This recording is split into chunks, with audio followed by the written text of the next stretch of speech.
दोस्तों आज के इस वीडियो का topic electrician interview basic question के ऊपर है।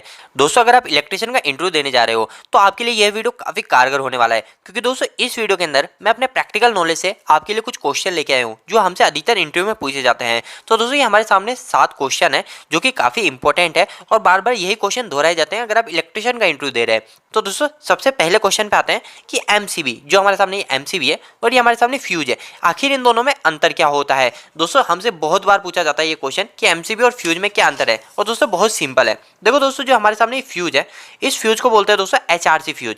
क्या बोलते हैं दोस्तों इसको? HRC fuse. और जो ये हमारी एमसीबी है, ये एमसीबी का पूरा नाम तो होता है मिनिएचर सर्किट ब्रेकर। दोस्तों आपने घरों के अंदर अगर फ्यूज देखे तो जो फ्यूज लगता है वो होते हैं दोस्तों किट कैट फ्यूज। ठीक है, किट कैट फ्यूज। वैसे हमसे ये नहीं पूछा जाता, फिर भी मैं आपको बता रहा हूँ। तो दोस्तों इन दोनों के बीच अंतर की बात कर लेते हैं कि आखिर हमसे इंटरव्यू में पूछे तो हम क्या बोले। तो दोस्तों सबसे पहली चीज, अगर आपसे फ्यूज का फायदा बोल सकते हो तो आप ये कह सकते हो कि हमारा जो फ्यूज होता है वो काफी सस्ता होता है। फ्यूज का फायदा क्या है? फ्यूज सस्ता होता है, जबकि हमारी एमसीबी जो होती है वो एमसीबी महंगी होती है। ठीक है, ये हमारा पहला अंतर हो गया।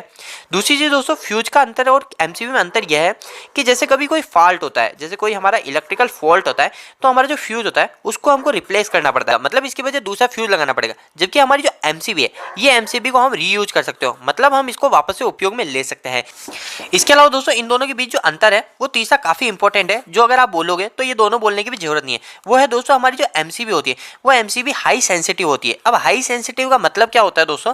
तो हाई सेंसिटिव का मतलब इतना होता है कि हमारी एमसीबी छोटे से मोटे फॉल्ट को भी सेंस करके आराम से ट्रिप पकड़ जाती है। पर दोस्तों हमारा फ्यूज होता है वो फ्यूज इतना अच्छा सेंसिटिव नहीं होता है। हमारी एमसीबी और फ्यूज दोनों हमको सेम प्रोटेक्शन देते हैं। दोनों हमको क्या क्या प्रोटेक्शन देते हैं वो मैं आपको बता देता हूँ। तो हमारी जो एमसीबी होती है वो एमसीबी हमको 2 प्रोटेक्शन देती है, और हमारे फ्यूज होता है वो फ्यूज भी हमको 2 प्रोटेक्शन देते हैं। एक होता है दोस्तों ओवरलोड पे प्रोटेक्शन।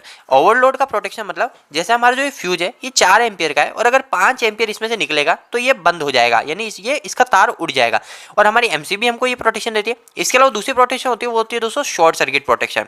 शॉर्ट सर्किट प्रोटेक्शन, ये दोनों प्रोटेक्शन हमको फ्यूज और एमसीबी से मिलती है। शॉर्ट सर्किट कब होता है? जब हमारा फेस फेस आपस में बैठ गया, फेस न्यूट्रल आपस में बैठ गया, वो प्रोटेक्शन हमारी शॉर्ट सर्किट प्रोटेक्शन कहलाती है। फ्यूज और एमसीबी दोनों प्रोटेक्शन सेम होती है, पर अंतर सिर्फ इतना है कि हमारी जो एमसीबी होती है वो एमसीबी हाई सेंसिटिव होती है, मतलब छोटे मोटे फॉल्ट को भी सेंस करके ट्रिप कर देती है। पर हमारा जो फ्यूज होता है वो फ्यूज हाई सेंसिटिव नहीं होता, वो होता है लो सेंसिटिव, मतलब वो छोटे मोटे फॉल्ट को सेंस नहीं कर पाता है।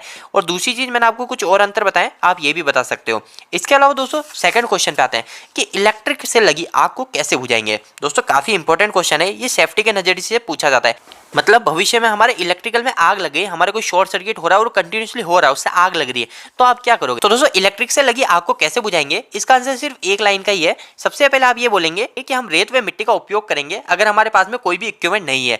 और दोस्तों अगर हमारे पास में उपकरण है तो आप कौन सी गैस का उपयोग करोगे? दोस्तों देखो, ए टाइप की गैस आती है, बी टाइप की आती है, सी टाइप की आती है, डी टाइप की आती है और के टाइप की भी गैस आती है। ठीक है, तो दोस्तों इसमें से किस टाइप की गैस का उपयोग करोगे? तो दोस्तों आपको जो गैस का उपयोग करना है वो करना है दोस्तों सी टाइप की गैस। अगर आपसे कोई इंटरव्यू में पूछे कि आप कौन सी टाइप की गैस का उपयोग करोगे, तो आपको करनी है सी टाइप की गैस, क्योंकि दोस्तों सी टाइप की जो गैस होती है उसके अंदर होता है CO2, मतलब कार्बन डाइऑक्साइड।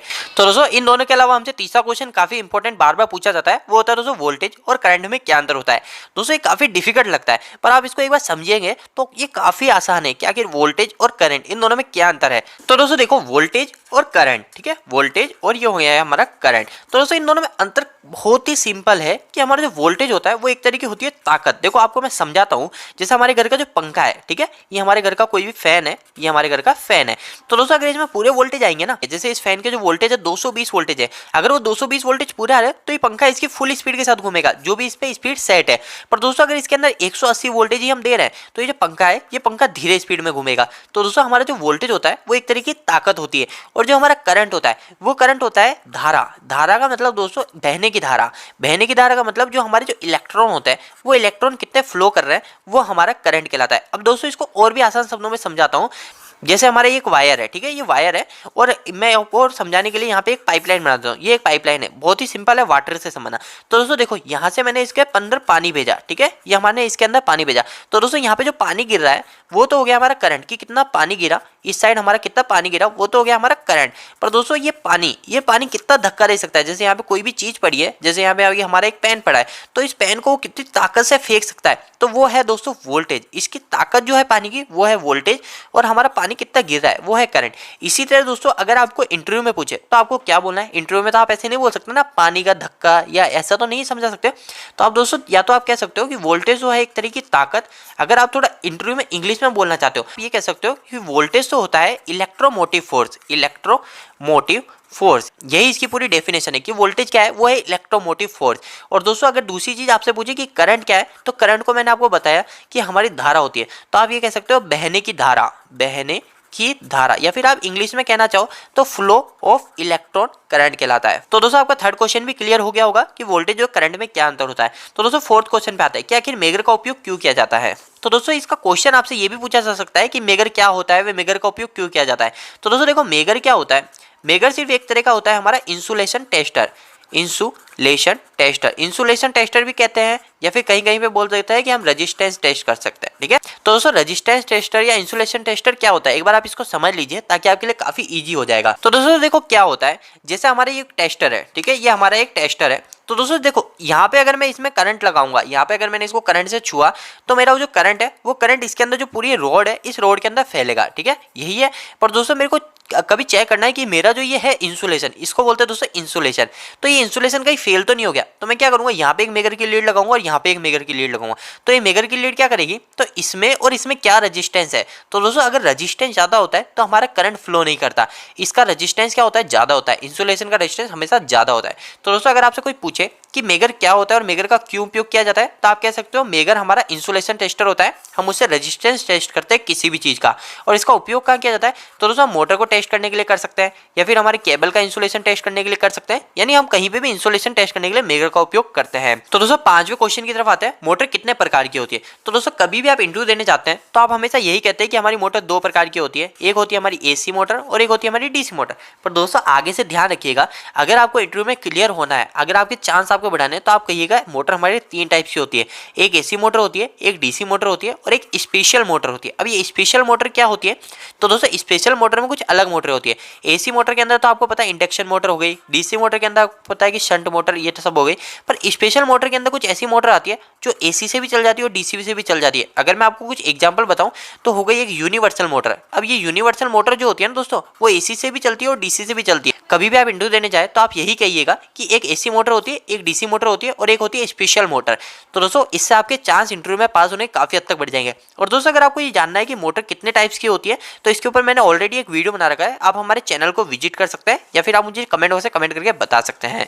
दोस्तों क्वेश्चन नंबर 6, एक square MM copper aluminium cable पर हम कितना लोड जोड़ सकते हैं। मैं आपको वापस समझाता हूँ क्वेश्चन कि 1 स्क्वायर एमएम कोई भी केबल है, जैसे वो कॉपर की भी हो सकती है या एल्यूमिनियम की, तो मैं कॉपर की 1 स्क्वायर एमएम पे कितना लोड, कितना एम्पियर कनेक्ट करा सकता हूँ, या फिर एल्यूमिनियम के 1 स्क्वायर एमएम पे कितना एम्पियर कनेक्ट करा सकता हूँ। तो दोस्तों इसका आंसर कभी भी आप एक सिंपल लाइन में मत दे दीजिएगा कि आप बोल दें कि हम 5 एम्पियर कनेक्ट करा सकते हैं 1 स्क्वायर एमएम पे, नहीं दोस्तों, क्योंकि दोस्तों हर समय हालात के हिसाब से एम्पियर कम ज्यादा होते हैं। तो दोस्तों मैं आपको समझा देता हूँ कि अगर आप कॉपर केबल की बात कर रहे हो, कॉपर की केबल की बात कर रहे हो, है ना, जैसे कॉपर की केबल बात कर रहे हैं 1 स्क्वायर एमएम, ठीक है, 1 स्क्वायर एमएम, तो दोस्तों आप कहिएगा अगर हम उसको टेम्परेरी यूज कर रहे हैं कुछ समय के लिए, तो हम उस पर 10-11 एम्पियर भी कनेक्ट करा सकते हैं। पर दोस्तों अगर हम उसको परमानेंट कहीं पे फिक्स लोड देना चाहते हैं, यानी कहीं पे भी हम उसको फिक्स एक लोड पे कनेक्ट करा रहे हैं कि वो केबल वहीं के लिए परमानेंट रहेगी, उस लोड पे ही चलेगी, तो दोस्तों हम उस केबल पे 5 से 6 एम्पियर तक लोड कनेक्ट करा सकते हैं। और दोस्तों साथ साथ एक बात ध्यान रखिएगा, अगर हमारा लोड कुछ ज्यादा दूर है, जैसे मतलब 100 मीटर हो गया, 80 मीटर हो गया,